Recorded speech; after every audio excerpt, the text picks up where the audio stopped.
July 12th, 2025, at exactly 12:37 p.m.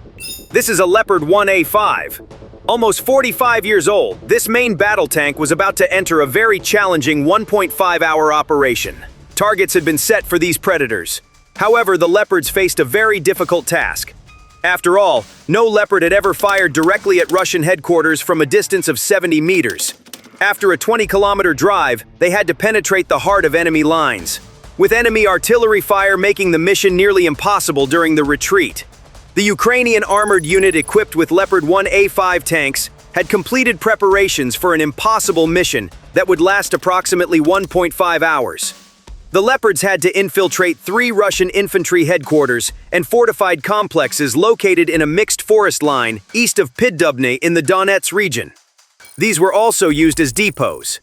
These structures served as the forward logistics hub for the Russian 42nd Motorized Rifle Brigade.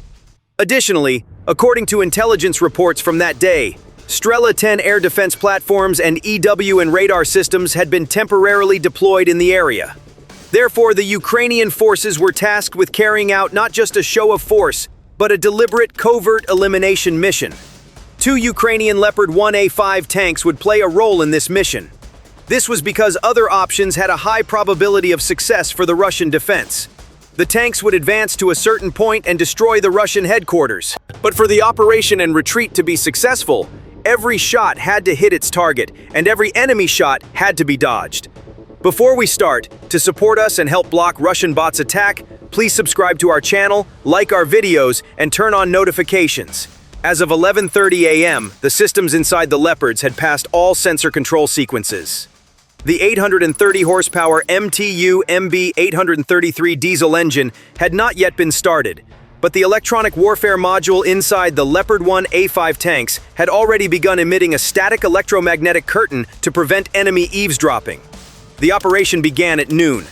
The Operational Reconnaissance Unit of Ukraine's 93rd Brigade launched a fixed-wing Phoenix Kamikaze reconnaissance UAV.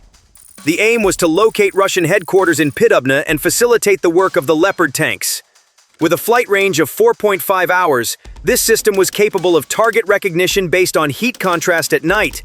The Phoenix detected heat signatures in a bunker using a FLIR-based thermal imager.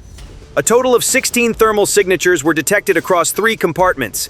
Additionally, significant IR leaks indicating the presence of fuel and ammunition in a side compartment were recorded. Targets for the Leopards were gradually becoming clear. A death corridor was forming. 2 Leopard 1A5 tanks deployed to the area at the time of detection were equipped with modernized electronic fire control systems. These systems replaced the optical aiming devices from the 1980s, providing precise targeting through thermal imaging and laser telemetry. The tanks were equipped with Rheinmetall-made 105mm L7A3 smoothbore guns. The crew carried 42 rounds of ammunition, each weighing 21 kilograms. Of these, 12 were HESH, 6 were Heat-T, continuously guided, and 10 were Sabot rounds. The ammunition loaded according to the mission profile included 4 HESH, high-explosive squash head, 2 Heat, high-explosive anti-tank, and 2 M456 smoke rounds. Now it was the tank commander's turn. The commanders accessed the digital ballistic calculator through the L2 stabilizer-equipped optical system. This allowed all wind, barometric pressure, and distance data to be entered into the system. The timing for the first shot was then planned. Conditions were being created for forest road infiltration and maneuvering. The Leopard tanks advanced through the forest as quietly as possible on the soft ground. Nevertheless, to provide sound masking, the advanced reconnaissance team entered the area from 2 kilometers away. This team carried infantry-class URC-4 jammers. This prevented any radio signals, GPS tracking, or Russian anti-drone systems from being triggered along the tank's route.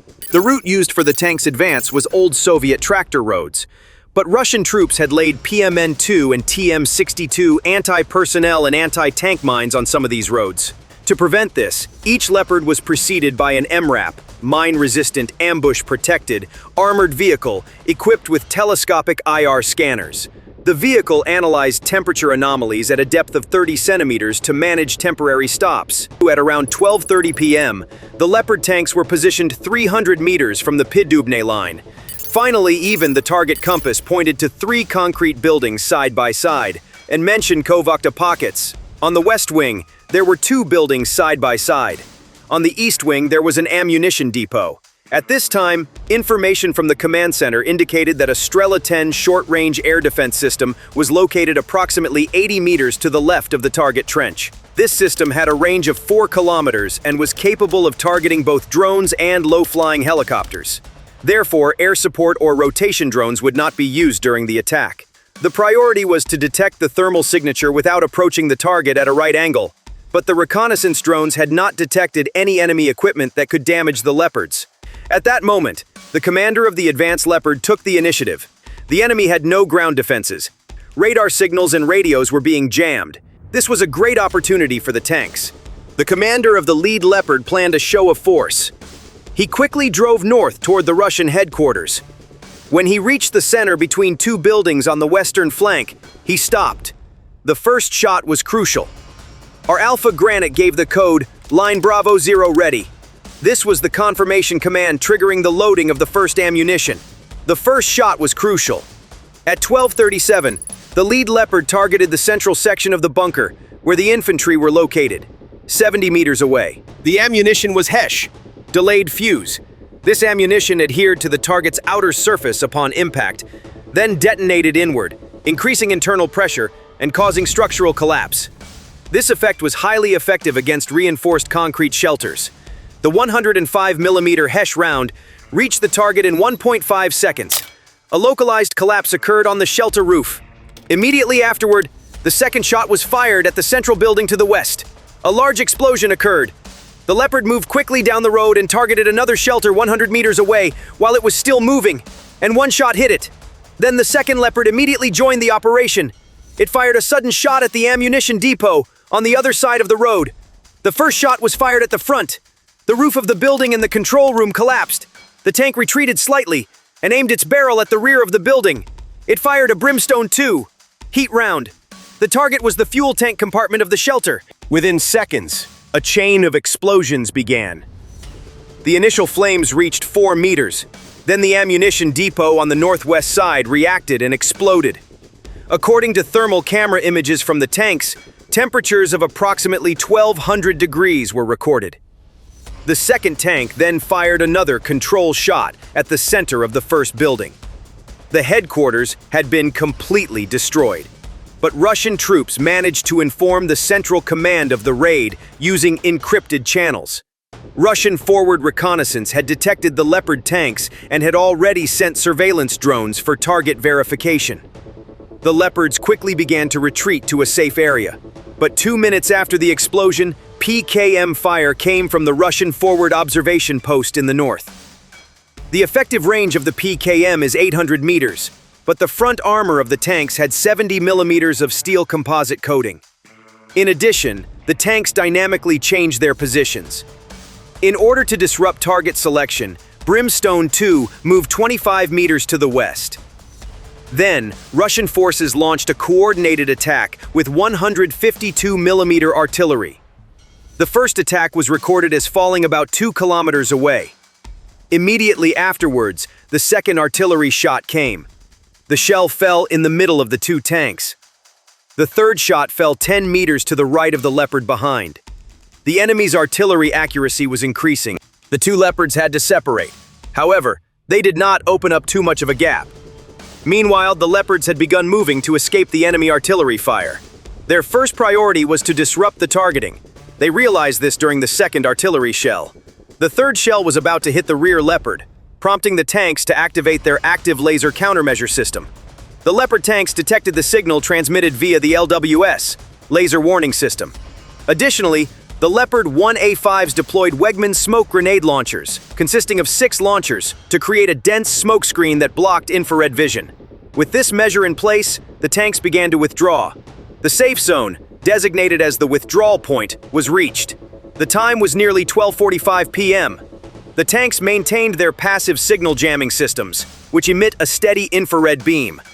According to the data obtained, the Russian complexes were completely destroyed.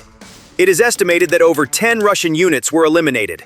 No hits were recorded on the 2 Leopard tanks deployed by Ukraine toward Piddubne. Additionally, no Ukrainian military personnel were injured during the operation. No system malfunctions occurred during the operation. Laser signal detection and countermeasure systems operated without issues. The operation was completed at 12:45 p.m. According to mission control notes, the target was assessed as 100% destroyed.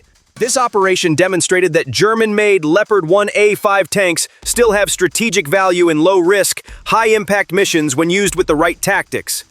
We can say that the Rheinmetall L7A3 105mm smoothbore guns worked wonders. HESH, heat, and sabot rounds shattered Russian trenches. The 70mm front armor and LWS system allowed Leopard tanks to escape Russian attacks without sustaining damage.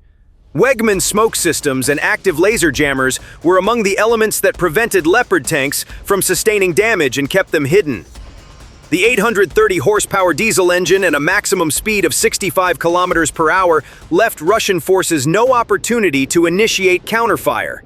The EMES-18 thermal sight and digital ballistic computer ensured that the operations conducted by the Ukrainian armed forces proceeded smoothly and without issues.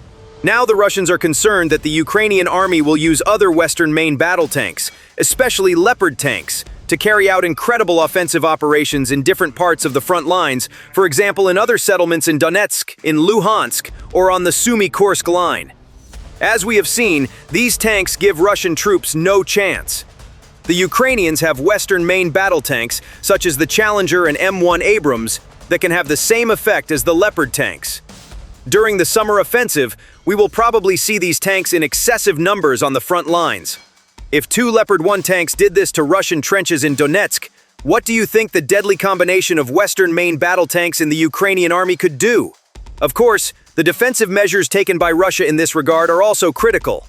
The Russian army has recently been unable to stop the Ukrainian advance in Donetsk. Factors such as the victory achieved by the Ukrainians in Andriivka and the Russian forces' inability to achieve their objectives in Pokrovsk are contributing to this. All of this is causing serious damage to Russia. They no longer have enough defense systems, tanks, or artillery. What remains is reminiscent of the Soviet era when faced with Western systems sent to Ukraine. The Russian trenches that collapsed during the latest frontline operation in Donetsk clearly illustrate this reality.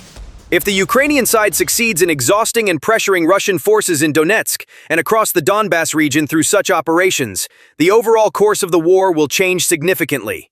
This situation could even lead to a gradual reduction in Russian troops across a large part of the country. In other words, for silence to prevail, Ukrainian soldiers may need to endure continuous artillery fire and explosions for a certain period of time. Thank you for watching.